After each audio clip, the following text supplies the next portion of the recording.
Trump is in South Korea today, meeting with President Lee Jae-myung and other key regional leaders. NTD's Daniel Monahan has highlights from his trip and speeches.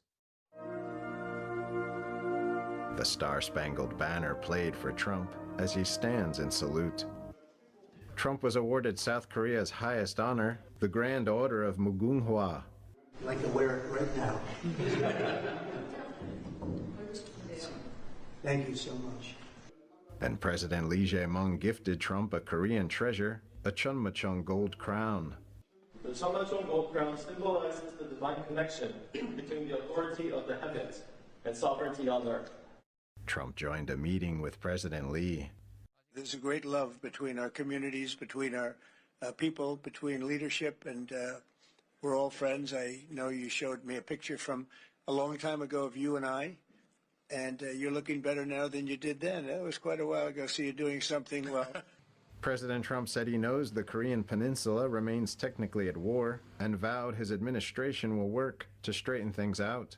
I know Kim Jong-un very well. We get along very well. We really weren't able to work out timing. We have President Xi is coming tomorrow, and that was something that obviously is very important to the world. But we'll have other visits, and we'll work very hard with Kim Jong-un and with everybody on getting things straightened out.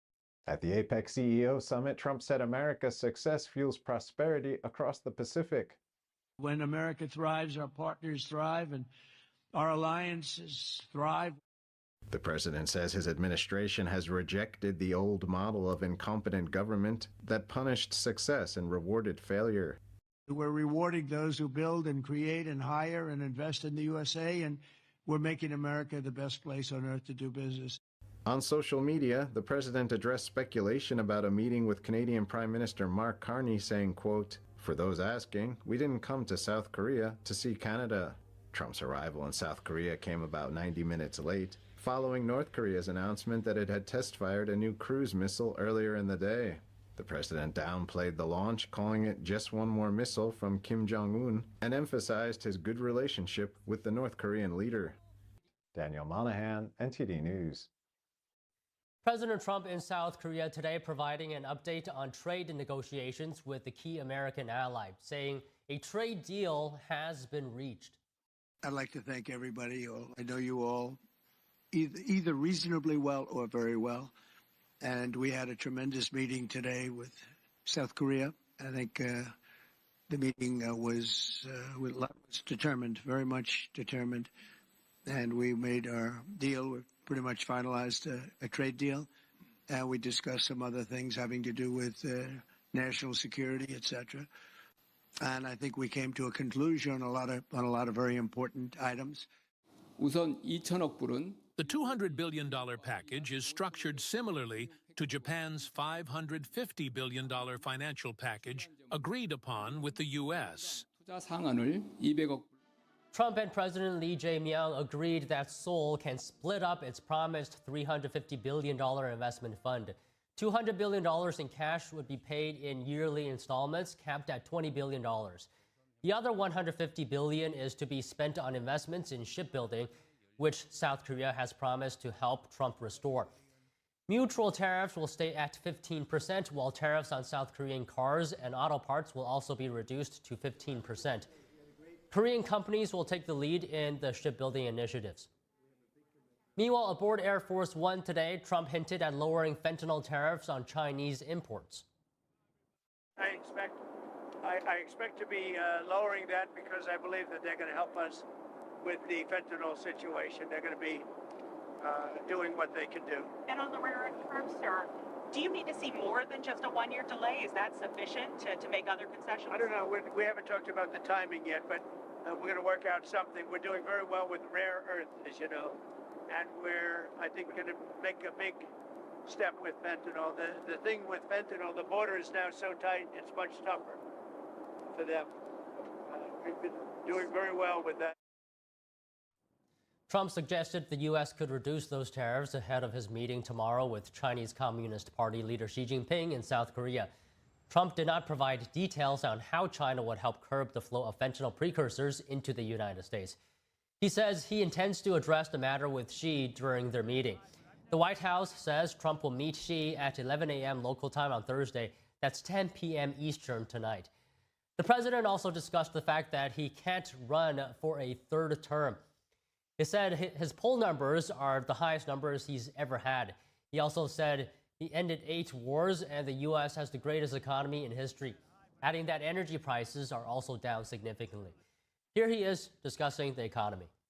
The only thing that's not down is the stock prices.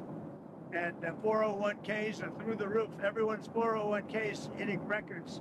So we have the greatest economy we've ever had. I have my highest poll numbers that I've ever had. And, you know, based on what I read, I guess I'm not allowed to run. So we'll see what happens. Johnson says you're trolling when you talk about a third term. Well, I don't think he said that. I don't think he used that term, but it's a very interesting thing. I have the best numbers for any president in many years, any president. And I would say that if you read it, it's pretty clear. I'm not allowed to run. It's too bad. House Speaker Mike Johnson yesterday said there's no way to amend the Constitution to allow Trump to run for a third term. That's because it requires a lengthy ratification process. Johnson said there were no plans to amend the 22nd Amendment before 2028.